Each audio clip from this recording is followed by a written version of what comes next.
Alright, so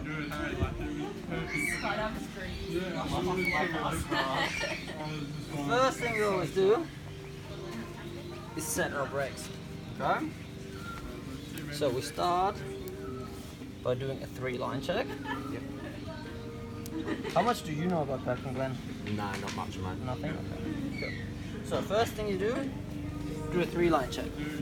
Brake line between these fingers, rear, all the lines from the rear risers between these, all the lines from the front risers between these. Same over here, make sure your lines, the risers are not twisted or anything, otherwise it'll show over there. Then we walk it out.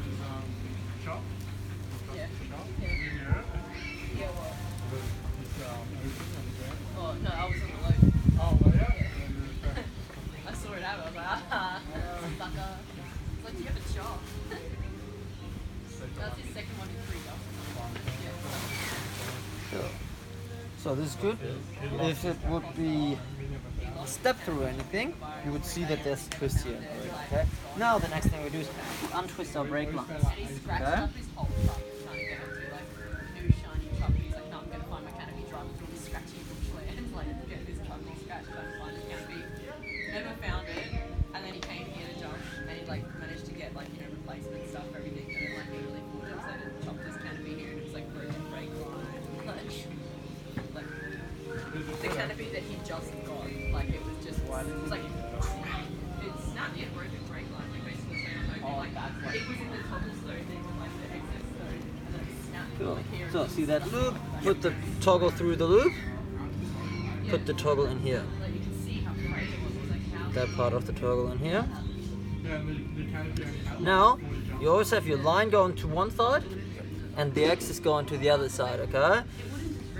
I prefer having it both the same on both sides. So line outside, X is inside.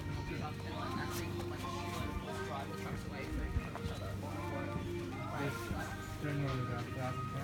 Yeah, even on one line by itself, and it's like, there's no way that you can generate that much force on a perfectly good, on a fully jumped in brake line, and snap it like that snap. Because it wasn't just like a little bit frayed, it was like this much of it was like actually just like fluffed, but the cotton wool had been stretched out things like this, like just completely. Cool, not twisted again. Axis goes to the inside, the line stays on the outside. Now with the axis, Yeah, like this. take it, see that this behind the toggle? Yep. So pull the axis through there. That's how it works. Yep. If you don't like having this hanging around, you can kind of put that back through, feed that back through. So when you're on the main canopy, you come into the tree, it's uninsured. But if you chop, your main canopy's now insured for the further days. Like, and if it's... If you're traveling somewhere, Cool. or like those kind of things are affected, yes, but it can't be left in a car. Cars, Oh, really? as in like it has to be secured in a car. Oh, really? I didn't know that. Like, it's the same as most things. If they're in your car, then like big problems, like if your wallet and stuff gets stolen, it's like in your car, like you left on the seats, something thieves. What if it's in a locked-up garage? That one. Yeah, because it's in a It's in a property. Now, we'll do the same 3-line check again. Yeah, I didn't know 1, 2, 3. that. So just bring it into Call the... them up and ask them. Like, it's all in GPS, not on Two. verifying. Get out over here. But like I'm gonna get one. Yeah, it's only $60. Mine's still no, well that's only for certain 60 days a year, and I'm gonna get mine into the whole season, so it's gonna cost quite a lot. But I'm like, fuck, I don't really want to have a chocolate over there, and not have a canopy. Should I insure that here? Yeah, I've already like organised it, and I already have a quote for it. I just like pay it. One thing that's really important at all times I think it's is something line around tension. Okay? You want a lot of tension on these lines at all times. If you don't have line tension, Yeah, so I think things like tension knots can happen. Like if you have line slack down there, it's not too bad for me. when your parachute opens, it's basically slowing you down from 200 k's an hour to 20 k's an hour or something like that. Which means There's a bit of loose lines that can wrap around each other and then get pulled tight with that force. That can ruin your day. Okay? Cool, so now that you're here, find the nose of your canopy. Basically you can start with the label, okay? pretty much all canopies have this label on their side. That's always on the outside. Start from here, and this is your nose. Okay? How many cells do you have? 16. 7 or 9. 9. 7. Most reserve canopies have 7. Most main canopies have 9. Okay? So now we count our cells and make sure that they're clear, because sometimes you find it that they're like pushed in like this. Okay? So 1, 2, 3, 4, Yeah, here's 5, 6, we were walking through shit like this, 7, and me and Costa are pretty solid. 8. This is shit, No. like 4, 6 or something. So now I'm just gonna flick that through here. 1. That'll just basically push everything already in the right position inside. Okay. Now I'm gonna take my slider and I'll get the slider out of the way. And I guess, and even if like if you're out there and stuff, you can name next to it, there's enough room, you know, or close to it if you need to as well. Cool.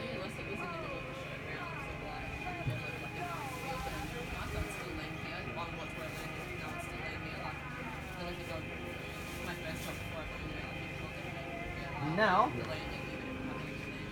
you know about A, B, C, and D lines? Not Okay, so 100%. you have 4 different groups of lines. A lines go to the front of your canopy, B go to the front center, C to the back center, D to the rear. Okay? So the A and B lines come from your front risers, the C and D lines come from your rear risers. Okay? So if you look at here now, this is your nose, right? So 1, 2, 3, 4, 5 A lines on one side. Or 93 here. 5 A lines on the other side as well. But we don't care about them for now. You come in here, look in here. Now we have 1, 2, 3, 4, 5 B lines here. Okay? What I'll do now is I'll push them apart, and that fabric between them I kind of chop in there. Okay? Kind of karate chop in there. Now 5 B lines, 1, 2, 3, 4, 5 C lines. Same thing. Now 5 D lines. They're a bit harder, trickier to find. Also, they don't mistake them with brake lines, okay? So do you see this? Yep. This is a brake line. This is a D line. Okay. See the difference? Yep. This is knotted, this is looped. Yep. Okay? So you see 1, 2, 3, 4, 5 D lines. Yep. Again, spread it and push that out. Actually, I remember. Now do exactly the same thing on the other side. So 5 A lines, 5 B, 5 C lines, and 5 D lines. Okay? Cool. Now everything's like kind of nice and neat, everything's in its place, okay? Next thing now, I take care of my brake line. So I start up here at the stabilizer. Put it down. Brake line number 1, 2, 3, and 4. Okay?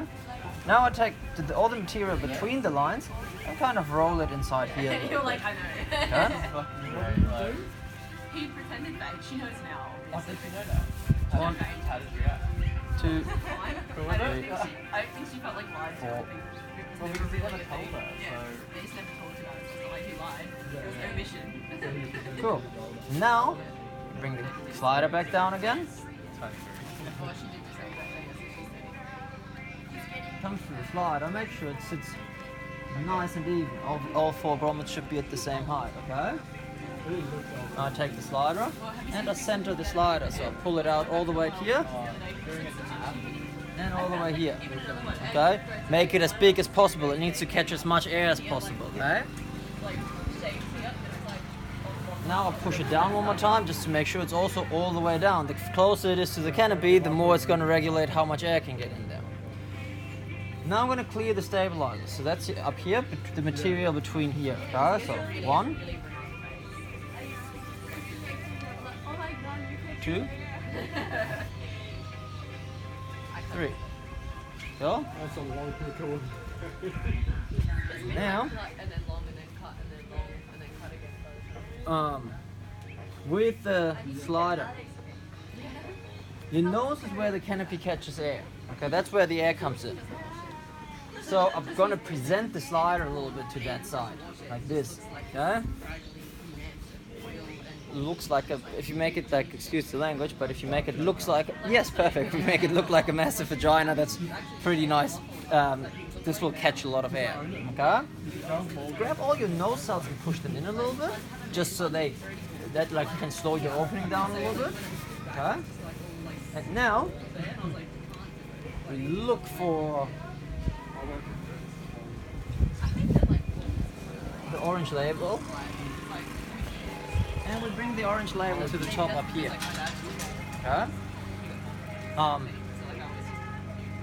Really important now.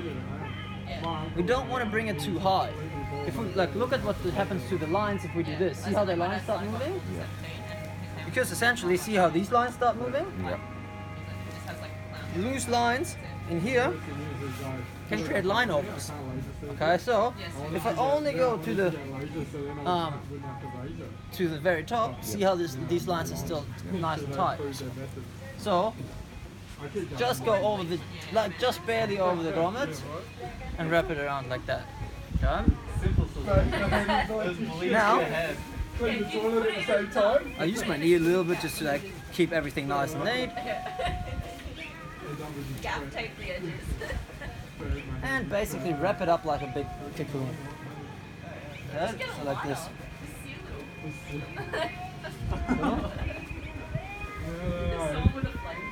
Now guess what? These stitchings here line up. That means it's symmetrical. If it lines up, that means it's symmetrical. Cool, like that. Now I'm gonna roll it up a little bit so everything stays like, I close it up and it stays a little bit like that. Okay? 1, 2,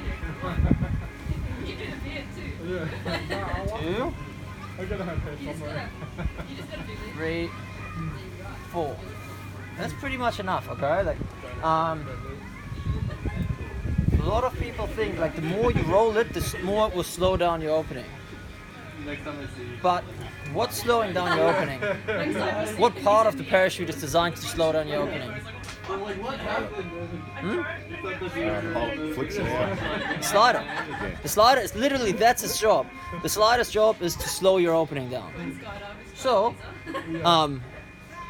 the problem is if the more we roll it up, the more slider can move before these rolls can come undone. So the less we roll it up, the more the slider will actually catch air, will be all the way up there before it opens up. Does that make sense? So that's why you will hear people say that it slows down your opening. I would highly argue with it, and I do think I have there's a good argument why not. Like, you hear a lot of different things about packing, question those things, think about what actually makes sense. If anything, but like the less you roll it would slow down. Yes, exactly. That's why I do 4, and I find 4 is enough for me to keep. I can probably pack it with 3, but I literally just do enough so everything stays in place. Okay? Yeah, thank you. She did the thing where it's like pinched nicely as well, so your towel stays in. Yeah, I'll have a look better. Cool. So now here, you see, all I need to do is pull down on it here to keep the tension on here, okay? Now, I want to put it on the ground. When it comes to putting on the ground, I just spent 5 minutes making it all look nice and neat in there. I don't just want to dump it on the ground and then everything was for nothing, basically, okay? So now, I'm gonna hold on to here, hold it down. I'm gonna lay down the canopy on my forearm, okay? Take my left hand up here, so I can take it off the hook, put line tension on it again, okay? Now, I go 1, 2, and I take like one really big step. This way, I A, keep line tension, and B, I lay it down nice and gently, okay? Next thing now, is we cock our pilot tube. This one's already cocked, but I'll try to uncock it a bit. Do you know what happens if you don't cock your pilot tube? We will not catch air. Exactly.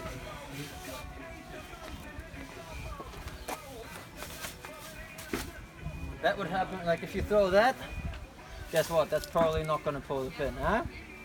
So, this is the step when we cock our pilot tube. I like to do, I like to put the back, the back needs to be as close to the canopy as possible so we can pull this line through, okay? The other good thing about putting your back here is, once I start folding the canopy up, I get an idea for how big I have to fold it, because especially if you don't pack, and when you have your own gear, and you pack the same gear every time, quite easy, like you know how big you have to fold it. I haven't packed this canopy probably in a year, so I have no idea how big I have to fold it, so I put the back there so I know now how big, like what kind of, there's different D-bags, put it like that. Some D-bags are long and like wide, some are deep. So you know straight away like, oh, do I have to like kind of rather fold it narrow and thick or wide and thin? Okay? So now to cock the pilot tube, put my foot on the back, take the kill line, and pull the kill line through. Okay? The only real test if your pilot chute is cocked or not is if there's slack in this line. Okay? Beforehand, there was tension on it. Now there's slack in it. When there's slack in it, that means that it's cocked. Okay? And it catches air as well. And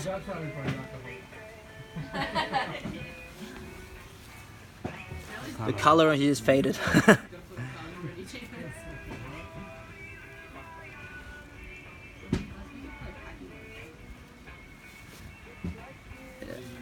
There's the color.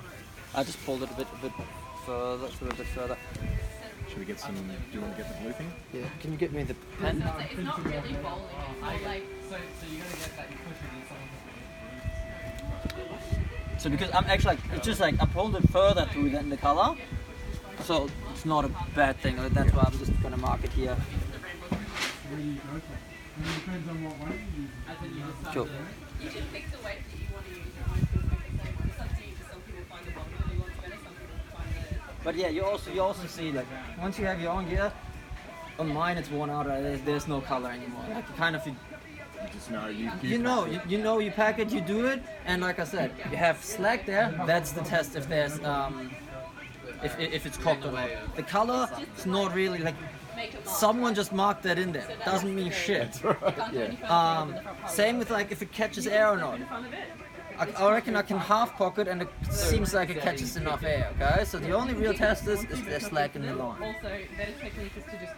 Cool. Now, most important part, and this is like the bitch part of the whole thing. Okay, like getting it in the bag is the hardest part about packing. There's a million different ways. There is no right or wrong really, as long as you get it in the bag. And yeah, few things you always have to do, and that's like a pretty big one. The biggest thing is we have to stay in control of the slider. Remember, the slider is the one thing that slows up opening down. So I'm going to take my knees, I'm going to put them together, and I'm going to put them just on top of the slider. So now I feel the slider between my knees, okay? So I can bring my knees together on top of it. So now I feel the grommets. I made this up one day when I was. I know that it's not going to move as long as I'm going to sit on top of it, okay? Now it's time to push the air out of the canopy. Hey, I think you just beat the record on your first try. You did the mark on the carpet too. But is that where you always start? Yeah, I always started just behind that hole. It's not a mark. You mark on the carpet. Yeah, right. You're up. I think it was tight, like tight belts.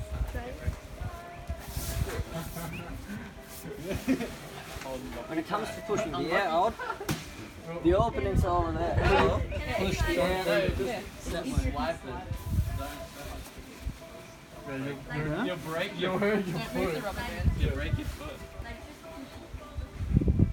Yeah, you can put that foot all the way out here. In line with the front of that rubber. Now, once I get to this part, again, there's different ways of folding it. I'll show you how I do it. Doesn't mean that's the right way or wrong way or whatever. Take my right hand and I grab all the material underneath. Yeah. Okay, so from both sides. See how there's tension on it now. Yeah. I'm gonna karate chop just above the label and fold it towards my chest. I'll lay it down on my knees And now, I'll just roll it in like a sleeping bag.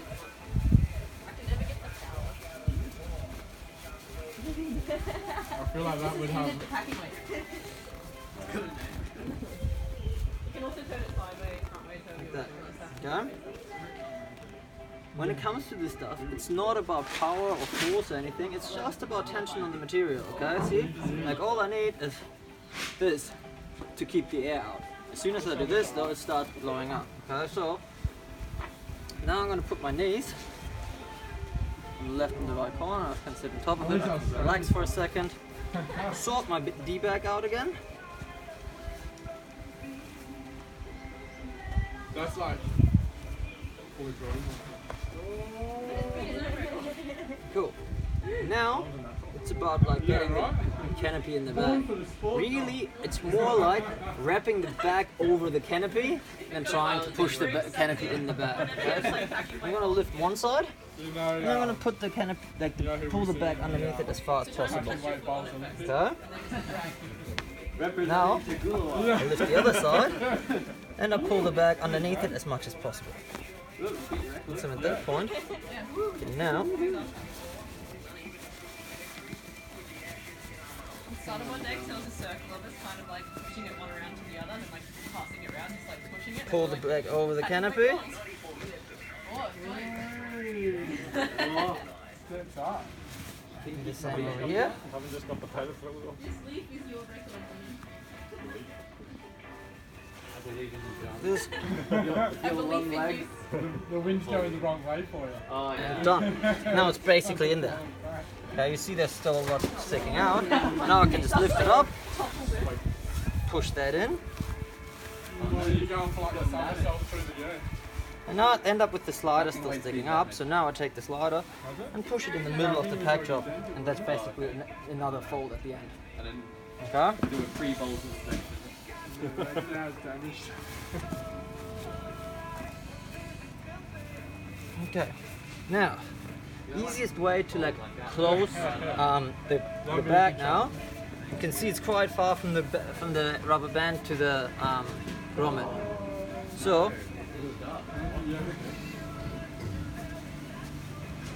now I put it down on the ground, and I basically now my aim is to push the rubber band towards the grommet rather than the other way around. About the same. Okay?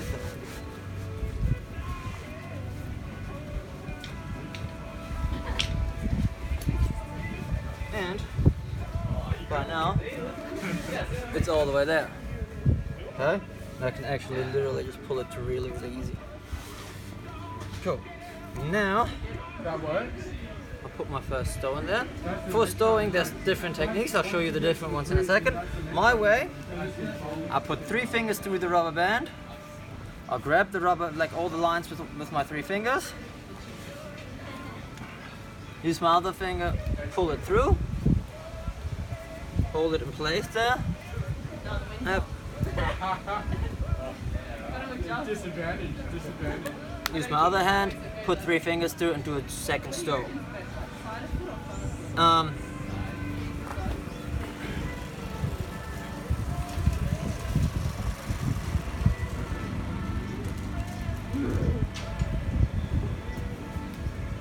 Now, with the single stow or double stow, So we always go center left. now center and then whatever way you want. Okay. You always start with the center Yep. and then you zigzag. Okay. Oh, okay. Yep. This one just lines up like, because I'm right-handed, it always ends up going this way. But so now, the difference between double stows and single stows.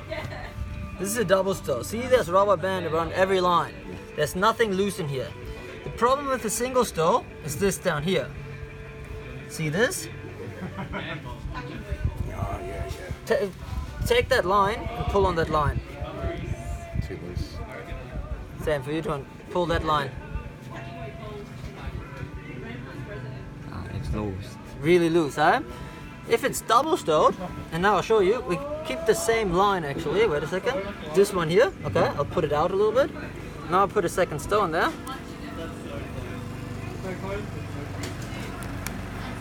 Push this line, Now pull on it. It's still loose. Still loose? Yeah. But a lot, like Not less. as loose. Yeah. It's like, at the end of the day, obviously they should still come out. Yeah. But the big difference is, I feel like you don't play double this stow, again, now there's like they're held by, all lines are held by something. Yeah. Single stow, that's not the case. Yeah. Okay? The I reckon you three in like a battle would be pretty fun. biggest thing with Finals. why don't we want a single stow? Imagine all these lines coming out early, especially these ones here. And then, by the like, you basically like you can't. Your bag opens like this, like whack. Now one stow is already undone early, and it'll just like dump that line. That can end up in really hard openings. Okay. Now the other way of doing a stow. And they all go to there as well, like right over in the corner.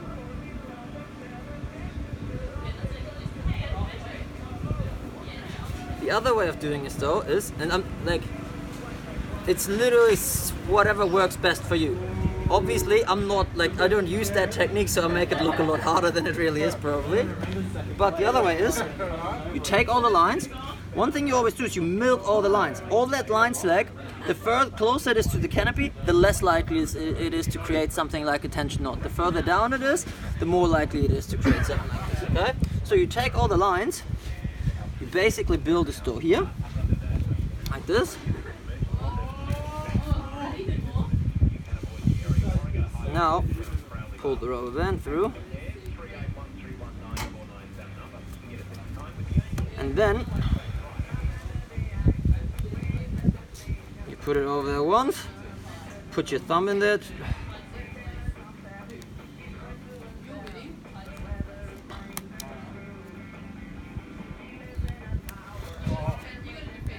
Yeah.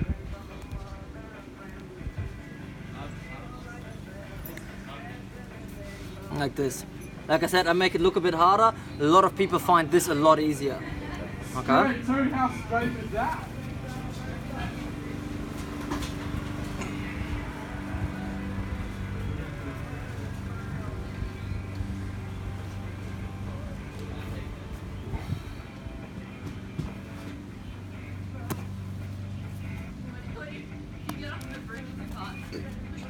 No. So the colours and stuff just Everyone else gets your cut. Okay, I'll just do the rest of the rubber bands now. Like I said, you just make sure every time you milk it, you get as much slack in that stow.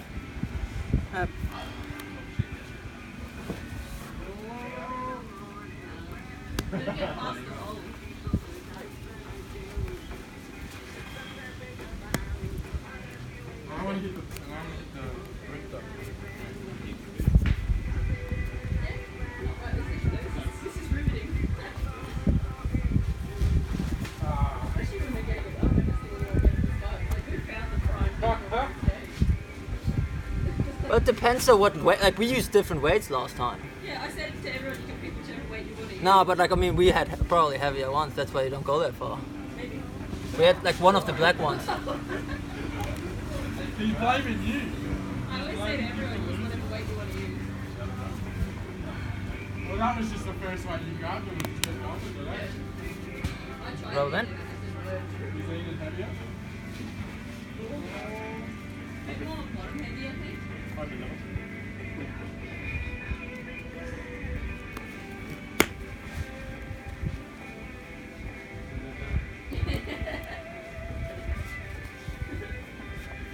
I think it works better for me because it's a bit more bottom heavy, so like when I kick it low, it doesn't tip over. I think it's just the rest of the height. Look at that, because it doesn't If you something kick it at ground level, it will. Yeah. You gotta get the weight from the thing.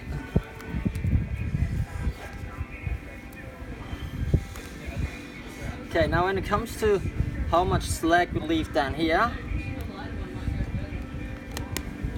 roughly your forearm length, okay? Yep. So like, this is a bit too long, but I'd rather have it a touch too long than a touch too short. think about it like that. When it comes off your back, if there's absolutely no slack, it's kind of could be potentially stuck in your burble a little bit. Okay, the further it comes off your back, the better it is. Okay, so I'd rather leave it like that in this case.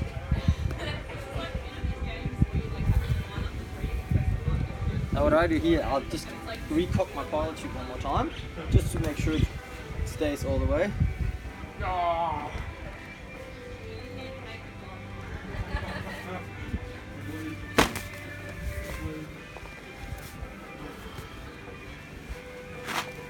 Okay, I put it over there.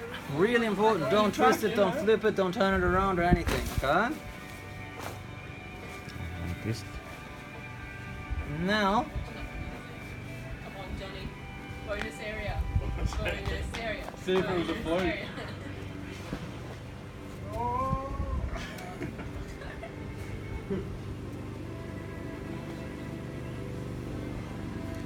It was nice when it was there, you didn't have to walk away so much. Yeah.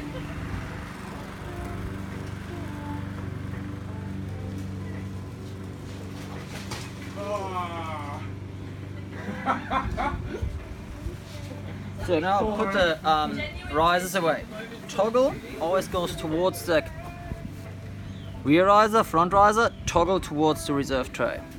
Okay? Everyone's technique's different. I mean, Ant's going for the barefoot, Johnny's going for socks, and I'm still going for shoes. How do you Yeah, feel? that's true. How do you feel it? Come on, step up to the plate. Last time I was getting away with like, and then like knocking it. Pretty good. This one. You're right.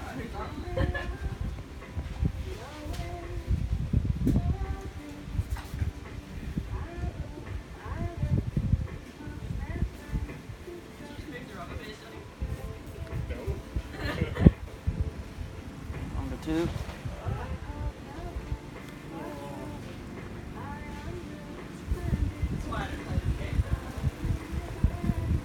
Oh, he's done the shoes. But that's not much. I need a scorecard. Cool, now I need a pull-up port. Can you...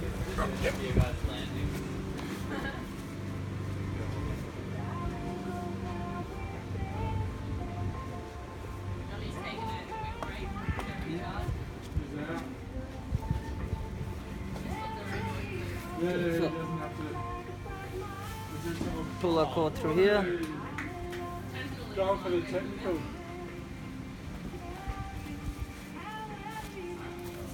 Put the bag on top here. Now I just need to stow away all these like loose lines here. Oh, Come I'll on! just try to make it nice and neat. The one thing, we try to keep them away from the reserve tray. Okay, so rather we store them all towards the bottom of the container. Otherwise, on opening, they might get snagged on here and that can create line twists. Okay? There you go. Yeah. We didn't see anything.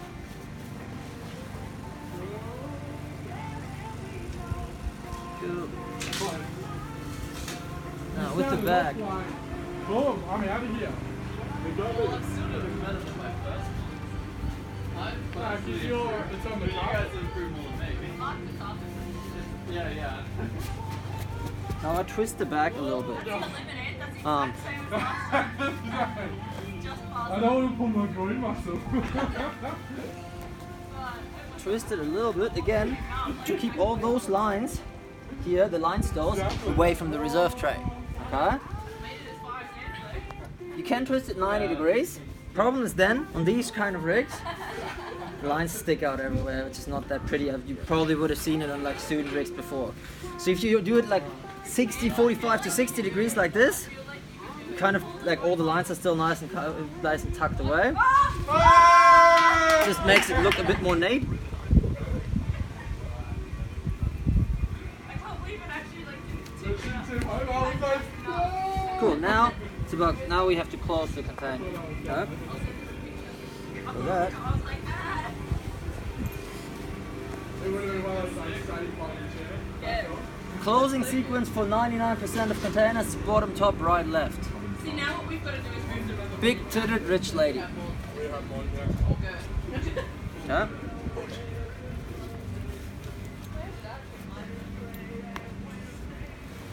guys from?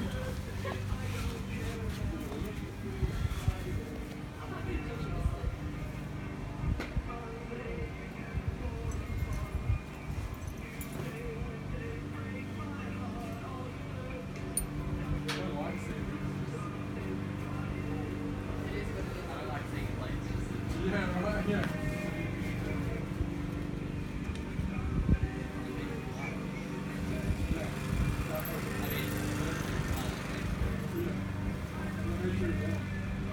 I'm safe trying. So the bridle comes out to the top right.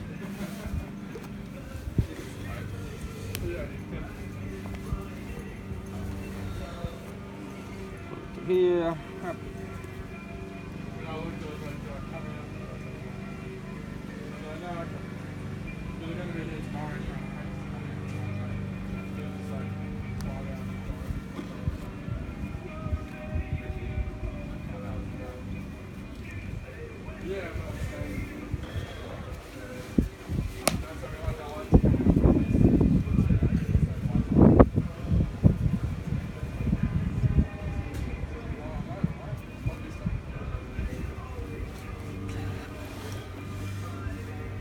When it comes here, like just make sure that the corners are kind of nice and neat. Now, what I like to do is I like to use my body weight to close it. So I put my legs over the top and just pull through. Okay. I know, tiny little girl showed me that technique. I'm sorry. Yep. She managed to close every rig like that. Yep. So I think that's probably a good idea.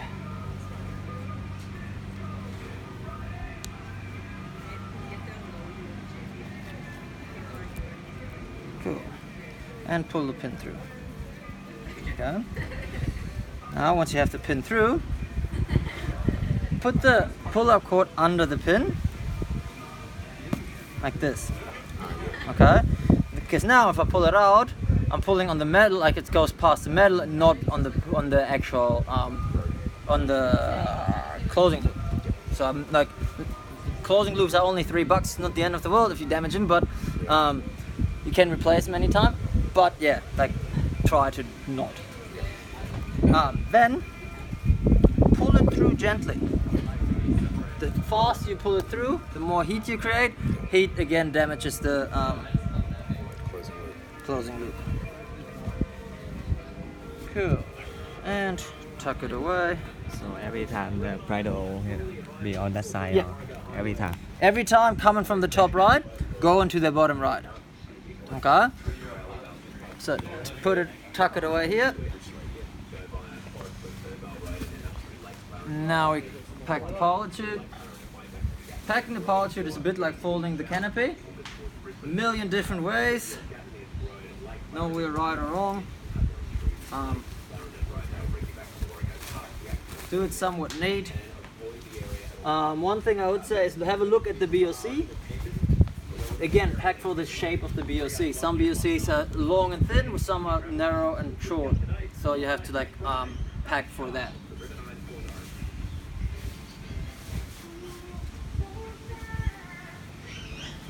Like this. I go full pizza, half a pizza. Fold it up again. And now, like, route the bridle in here. Back and forth, back and forth, back and forth.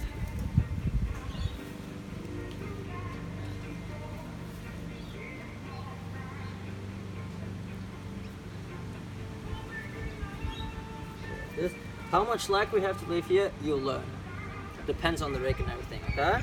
So now, what I do, fold this in half again, put it over the top of the, and put my knee on top of it. Same here, 1, 2, 3. And now this is roughly that size.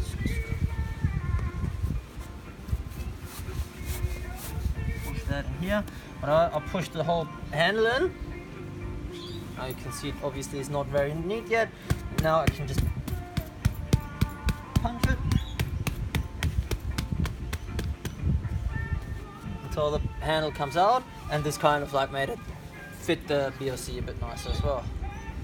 tuck the bridle away. And Dunsky. Make it look so easy. Cool.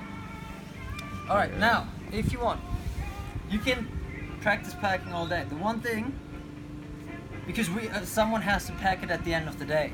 Like, we can't put it back in the room the way it is. You would have to pay that person $10. Is that okay? Thank you. Yeah, you happy with that? Yep.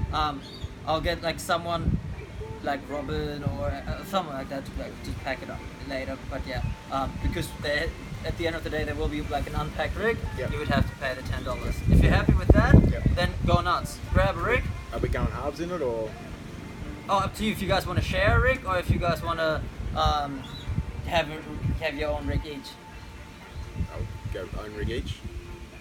I would say it makes more sense Yeah. considering like how much loud.